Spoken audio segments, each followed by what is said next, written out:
दोस्तों नमस्कार। इस वक्त हम हैं काशी हिंदू विश्वविद्यालय में संचालित सरसुंदरलाल हॉस्पिटल में और यहाँ जाने माने हृदय रोग विशेषज्ञ डॉक्टर ओम शंकर जी यहाँ पर मौजूद हैं। काफ़ी इनके चेंबर के अंदर और बाहर मरीजों की भीड़ है, लेकिन आज हमने इनसे आग्रह किया कि डॉक्टर साहब 5 मिनट का हमको समय दीजिए, क्योंकि डॉक्टर साहब एक लंबी लड़ाई लड़ रहे थे मरीजों के लिए और उस लंबी लड़ाई का नतीजा आज आया है कि कोर्ट से एक आदेश हुआ है जिसके तहत कुछ पूर्व के यहाँ के अधिकारियों के खिलाफ एफआईआर दर्ज करने की बात आई है सामने। तो हम डॉक्टर साहब से ही जानेंगे कि डॉक्टर साहब वो कौन कौन पूर्व अधिकारी हैं जिनके खिलाफ अब एफआईआर दर्ज करने की बात कोर्ट कह रहा है, और ये थाने पर भी ये बता दिया गया है कि इनके खिलाफ आपराधिक मामले का एफआईआर दर्ज किया जाए। तो डॉक्टर साहब, सबसे पहले आपका हमारे यूट्यूब चैनल में बहुत बहुत स्वागत। और डॉक्टर साहब, आप बहुत लंबी लड़ाई लड़ते रहेंगे मरीजों के लिए, बेड के लिए, उनके इलाज के लिए, भ्रष्टाचार के विरोध जी, भ्रष्टाचार के विरोध में। और सबसे बड़ी बात है कि आप तो बहुत दिन तक, लगभग 20-22 दिन तक आप अनशन पर भी रहे। हम उस दौरान भी आपका वीडियो किए थे। लेकिन डॉक्टर साहब, आज जो आपको एक कहीं कामयाबी की एक रोशनी जो दिखाई दी है वो क्या है? रोशनी ये है कि अभी ये भूतपूर्व नहीं है जिनको आपने भूतपूर्व बताया, ये वर्तमान में चिकित्सा अधीक्षक हैं। एक्चुअली हम जो है, हमको लगा कि जो भूतपूर्व यहाँ के वीसी थे उनके खिलाफ भी होगा। नहीं, वो इसमें वीसी नहीं है, लेकिन एक यहाँ के जो असली चिकित्सा अधीक्षक जिनके देखिए उधर जो है भ्रष्टाचारी चिकित्सा अधीक्षक डॉक्टर प्रोफेसर के गुप्ता, वो हमारी मुख्य मांगों में से एक था। जी जी, जब हम आमरण अनशन कर रहे थे। जी बिल्कुल। तो उसी व्यक्ति के विरुद्ध, उनके तो भ्रष्टाचार की मतलब रोज़ नई कहानियाँ आती है, उसमें से एक कहानी में माननीय न्यायालय जो है उन्होंने इनके विरुद्ध मुकदमा, आपराधिक मुकदमा दर्ज करने के आदेश दे दिए हैं। और जो रक्त वाला मामला था, ब्लड वही नहीं, ये नहीं है, दूसरा मामला है। मैं यही कह रहा हूँ कि रक्त वाले मामले तो कुछ साबित ही नहीं करना है, उसमें तो समिति ने इनको ऑलरेडी गुनहगार साबित कर रखा है। तो उस रक्त वाले मामले में तो आज तक कार्रवाई ही नहीं हुई, और उस कार्रवाई पर ये कभी बन ही नहीं सकते थे कोई चिकित्सा अधीक्षक। देखिए, बड़ा इंटरेस्टिंग है कि 21 दिन आमरण अनशन करते हैं। ये आदमी कितना धूर्त, ये समझिए, ना सिर्फ बेईमान है बल्कि धूर्त भी है। धूर्त इसलिए कर रहा हूँ, चोर बेईमान तो है ही है, धूर्त इसलिए है कि जब उस दौरान हम आमरण अनशन कर रहे थे तो मुझे लोगों ने कहा कि कुलपति जी के यहाँ जाकर पैर पे गिर गए, और वहाँ कहा कि अगर मुझे आप पद से निकालते हैं तो मैं आत्महत्या कर लूँगा। हम कहे कि इसके लिए तो अच्छी बात है कि कम से कम कानून उसको सज़ा देता, उससे अच्छा खुद अपने आप को सज़ा दे रहा है। वो व्यक्ति जो है अपने आप को बचाने के लिए, पद को बचाने के लिए किस निचले स्तर पर हर तरह का, समझिए, खेल खेल रहा है, मानसिक खेल खेल रहा है। आप अगर सच में ईमानदार थे, पद छोड़ दीजिए ना, क्या दिक्कत है आपको? पद से क्यों नहीं जा रहे? डॉक्टर साहब, उस दौरान हम गए थे उनके पास, लेकिन वो अपने चैम्बर से उठ करके वो दूसरे कमरे में सिटकनी अंदर से बंद कर लिया था उन्होंने, और हमको अपना इंटरव्यू नहीं दिया था। खैर, वो एक अलग बात है। लेकिन डॉक्टर साहब, ये बताइए, ये जो है हमारे बनारस के निचली अदालत से कहाँ से ये जो है आदेश हुआ है? निचली अदालत ये एफआईआर करने के लिए लंका थाने को, जी हाँ, लंका थाने को आदेश दिया गया, आदेशित किया गया है कि इनके विरुद्ध, ये अभी एक टेंडर से रिलेटेड मामला है जिसमें इन्होंने, ये कोई पहला मामला नहीं है जिसमें इनको दोषी पाया गया है। मतलब प्रथम दृष्टया, क्योंकि न्यायालय, वैसे तो हमने खुद एक और मामले में माननीय सीपी साहब को, जो बनारस कमिश्नरेट हैं, और लंका थाना अध्यक्ष जी को आज नहीं 4-5 महीने पहले से आवेदन दे रखा है कि इन सब के विरुद्ध, जिसमें के गुप्ता जी हैं, एसपीएस राजू साहब हैं, भूतपूर्व कुलपति सुधीर जैन साहब हैं, और धनवेंद्र जैन साहब हैं, इनके विरुद्ध में आपराधिक मुकदमा, भ्रष्टाचार, लूट के मुकदमा दर्ज करने के लिए मेरे जैसा एक जिम्मेदार आदमी बैठा हुआ है, दिया हुआ है लिखित तौर पर। ना तो सीपी साहब ने इस पर कोई कार्रवाई की, और ना ही लंका थाना अध्यक्ष महोदय ने कोई कार्रवाई की।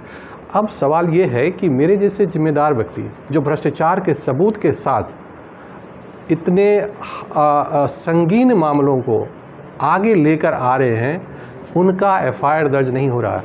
एफआईआर कोई सज़ा नहीं होती है, ये मौत की सज़ा नहीं है। ये तो प्राथमिक ये रिपोर्ट प्राथमिक रिपोर्ट है। अब समझिए, जब मेरे जैसा व्यक्ति का महीनों बीत जाने के बाद प्राथमिक दर्ज नहीं होता है तो इस देश में न्यायिक व्यवस्था आज कितनी चरमराई हुई है, आप इसकी इमेजिन करें। जैसे इनका कोर्ट के माध्यम से इनके ऊपर एफआईआर की बात आई है, वो भी अभी नहीं हो रहा है ना। इतने दिन बीत गए, 4-5 दिन वो भी बीत गए, लेकिन 4-5 दिन अभी भी बीत गए, लेकिन अभी भी नहीं हो रहा है उनका। अभी भी नहीं हो रहा। अभी भी नहीं हो रहा। तो जिनके बारे में अन्य लोग जो हैं उनका भी मामला क्या कोर्ट में है कि उनके भी खिलाफ एफआईआर दर्ज की जाए? नहीं, अभी वो कोर्ट में नहीं है, लेकिन कुछ लोगों के विरुद्ध है कोर्ट में। जी जी। हाँ, और जब कोर्ट जवाब मांग रही है और ये जवाब नहीं दे पा रहे हैं, मतलब मंत्रालय से भी मांगा जा रहा है जवाब और उनसे भी मांगा जा रहा है, कोई जवाब नहीं दे रहा है उस मामले में, और उसमें भी आज नहीं तो कल एफआईआर होगा।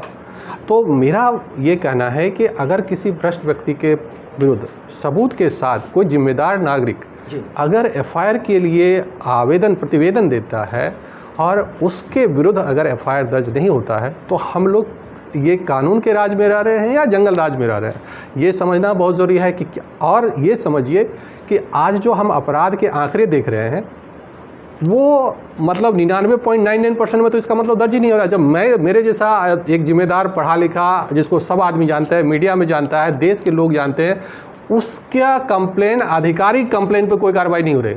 मैं अपने नाम से आधिकारिक रूप से जिम्मेदारी लेते हुए मैंने उनका एफआईआर दर्ज नहीं हो रहा है। ये देखिए, ये है हमारा लोकतंत्र। लोकतंत्र क्या है? संविधान क्या है?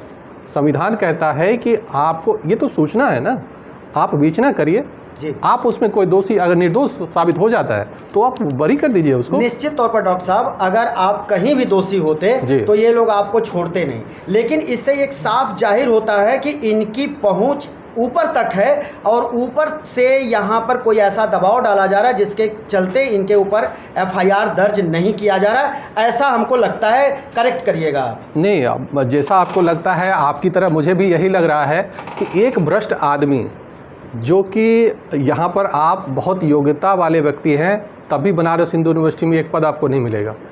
एक भ्रष्ट व्यक्ति जिसके विरुद्ध भ्रष्टाचार के सबूत हैं, कमेटी ने रिकमेंडेशन दे रखा है, उसके बाद भी वो मेडिकल सुपरेंट बन जाते हैं। मेडिकल सुपरेंट बनने के बाद प्रोफेसर डॉक्टर के गुप्ता अपने ही उच्च अधिकारियों की बातें नहीं सुनते, उनके लिखित आदेशों को नहीं मानते और जैसे मन होता है वैसे खरीद फरोख्त, टेंडर और टाइल्स जो है मार्बल्स के ऊपर लगा देते हैं और उस पर धन का उदारी करते हैं। अपने ही व्यक्ति को ब्लड बैंक ये खून की जांच का वो जिम्मा दे देता है पीपीसी। ऐसे व्यक्ति को जिसकी कंपनी जो है वो ब्लैक लिस्टेड है। जी जी, ये जो यहाँ के जो जांच चल रहे हैं, जितने भी जांच हो रहे हैं, वो जो कंपनी कर रही है वो ब्लैक लिस्टेड है। और मजेदार ये है कि दावा किया था, देखिए सीटी स्कैन जो है क्यों प्राइवेट किया जाए, क्योंकि तुरंत रिपोर्ट आएगी, सबका जांच हो जाएगा। आप देखिए यहाँ पर सीटी स्कैन की रिपोर्ट 7 से 10 दिन में आपको मिलेगी और ये पीपीपी मॉडल का है नतीजा।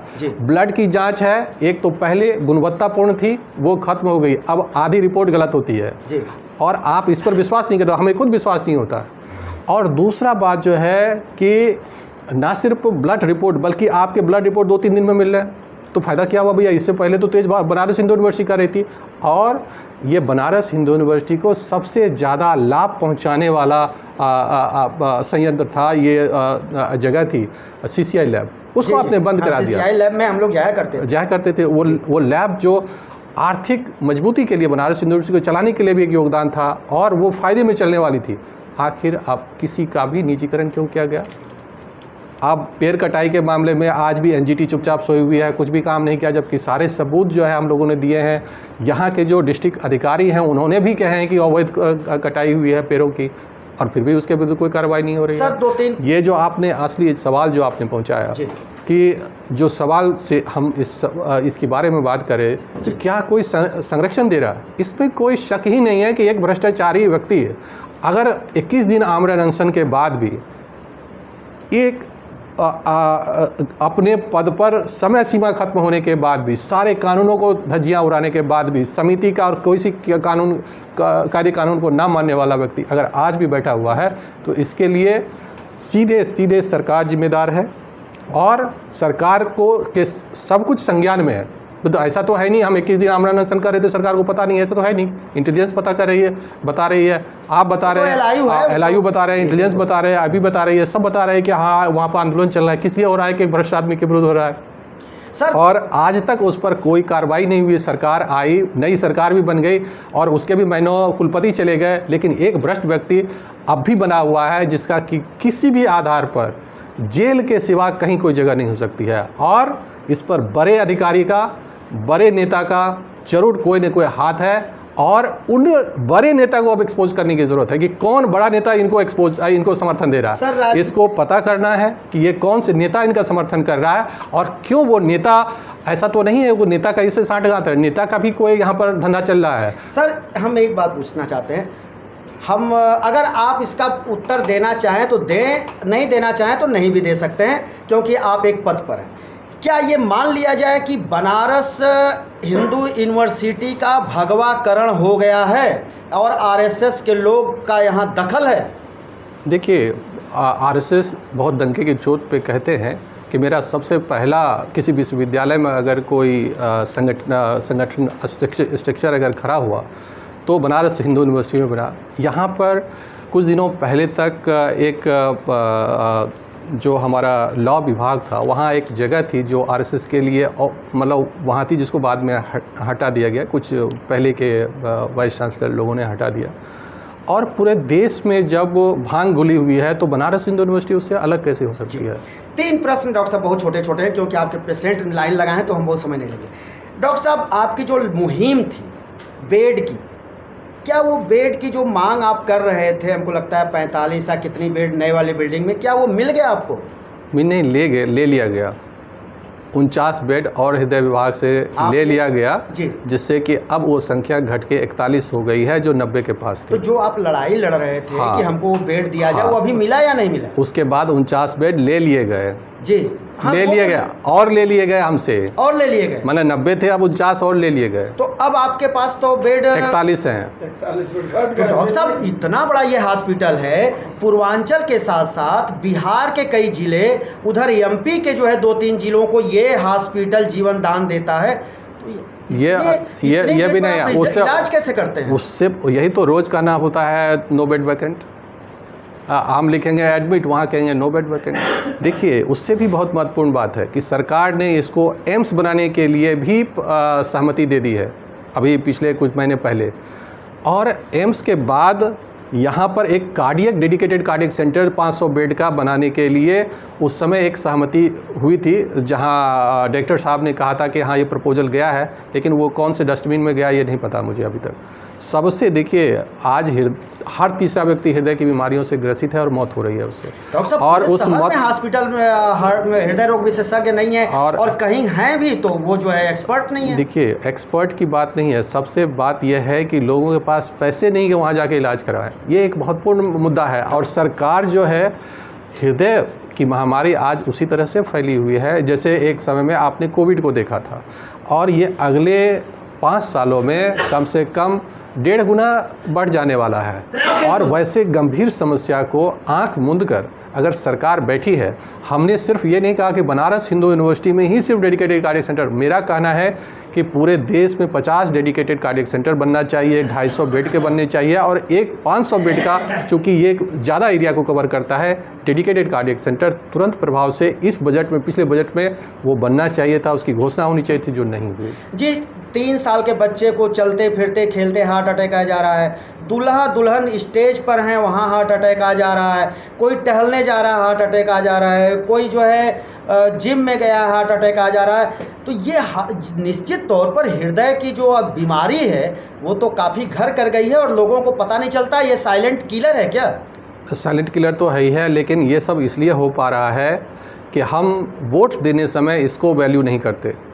जिस दिन हम अपने शिक्षा और स्वास्थ्य के मौलिक अधिकार को वोट देने समय प्राथमिकताओं में ले आएंगे, उस समय ऐसे नेता जो धर्म और जाति की राजनीति में एक दूसरे को फंसाकर लोगों को वोट लेना चाहते हैं, वो नेता अपने आप राजनीति से बाहर चले जाएंगे। यानी स्वच्छ राजनीति जब सामने आएगी और जनता का चयन अपनी नेता का उस आधार पे होगा, दारू के नहीं ऊपर, मुर्गा के ऊपर नहीं, या किसी लोभ लालच या पैसे के ऊपर नहीं, बल्कि अपने बच्चों के भविष्य के लिए, अपने परिवार के भविष्य के लिए और खुद के भविष्य के लिए अच्छी शिक्षा और स्वास्थ्य के मौलिक अधिकार को मूल आत्मा समझकर अगर उस पर वोट करने के अलावा ऐसे ही वोट करते रहेंगे तो आप बिकते रहेंगे और आपको पता भी नहीं चलेगा कब से आपकी ज़मीन नीचे से खिसक गई है। बाकी देश की जो अर्थव्यवस्था है वो आज सबको पता है, धराम धराम धराम धराम चल रहा है, जैसे कि डिसुम डिसुम चल रहा हो। डॉक्टर साहब, हम आपसे भी क्षमा चाहते हैं और जो मरीज़ यहाँ खड़े हैं उनसे भी हम माफ़ी चाहते हैं। डॉक्टर साहब ने बड़ी लंबी लड़ाई लड़ी है, आप लोगों ने सुना तो आप लोगों को जानकारी हुई होगी। थोड़ा सा डिस्टर्ब करना पड़ता है, कभी कभी आप ही की आवाज़ उठानी है, डॉक्टर साहब की आवाज़ उठानी है। लेकिन दोस्तों, हम बता दें कि डॉक्टर साहब के इस मुहिम में हम डॉक्टर साहब के साथ हैं। डॉक्टर साहब ने इतना अपना बहुमूल्य समय निकाला और हमने धृष्टता की, इसके लिए डॉक्टर साहब आपसे एक बार फिर क्षमा मांगते हैं और आपको बहुत बहुत धन्यवाद। धन्यवाद।